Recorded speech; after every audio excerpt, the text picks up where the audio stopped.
హరే శ్రీనివాస మీ నరసింహదాస్. చాలా మంది దేవతామూర్తుల యొక్క దేవస్థానాలకు వెళుతూ ఉంటారు. అయితే అక్కడ ప్రదక్షిణలు చేస్తూ ఉంటారు. ప్రదక్షిణను ఎలా చేయాలి అంటే చాలా మందిని చూస్తే మనకు చాలా కామెడీగా అనిపిస్తూ ఉంటుంది. ఏంటంటే చాలా మంది ఇలా చేతిలో పెన్ను పుస్తకం పెట్టుకొని లేదా పేపర్ పెట్టుకొని టిక్కు టిక్కు టిక్ అని టిక్స్ వేస్తూ కూడా గిరగిరా గిరగిరా గిరగిర గిరగిరా చాలా వేగంగా ప్రదక్షిణలు వేస్తూ ఉంటారు. కొంతమందిని చూస్తే కౌంటర్ పెట్టేసుకొని నేను 108 ప్రదక్షిణలు వేసేస్తానని చెప్పి వాళ్ళంతా కూడా ఏం చేస్తారంటే ఫాస్ట్ గా గర్భగుడి చుట్టూరా కూడా తిరుగుతూ ఉంటారు. అయితే దాన్ని ప్రదక్షిణ అని పిలవరు.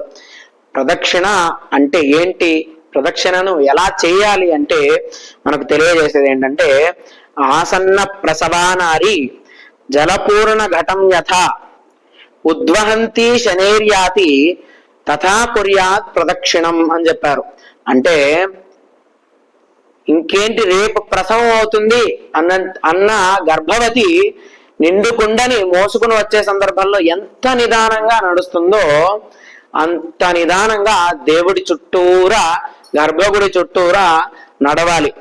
అలా నడిస్తేనే దాన్ని ప్రదక్షిణము అని చెప్పి పిలుస్తారు. కావున నేను 108 ప్రదక్షిణలు వేస్తాను అంటే పాదం మీద పాదం పెట్టుకుంటూ నడవాలి. అయినా కూడా అది సరిపోదు. ఎందుకంటే నిండు గర్భవతిని చూస్తే ఎంత నిదానంగా నడుస్తుంది, మనం మన పాదం మీద పాదం పెట్టుకుని నడిచినా కూడా అంత నిదానంగా నడవలేము. కావున ఎప్పుడూ కూడా ప్రదక్షిణ వేసే సందర్భంలో జాగ్రత్తగా దేవుడి మీదే దృష్టిని పెట్టి నిదానంగా నిండు గర్భవతి కుండను ఎత్తుకుని వచ్చే సందర్భంలో ఎంత నిదానంగా నడుస్తుందో అంత నిదానంగా నడుస్తూ ఉంటేనే అది ప్రదక్షిణ పిలువబడుతుంది. కావున అందరూ కూడా అంత నిదానంగా ప్రదక్షిణను చేయవలెను. హరే శ్రీనివాస.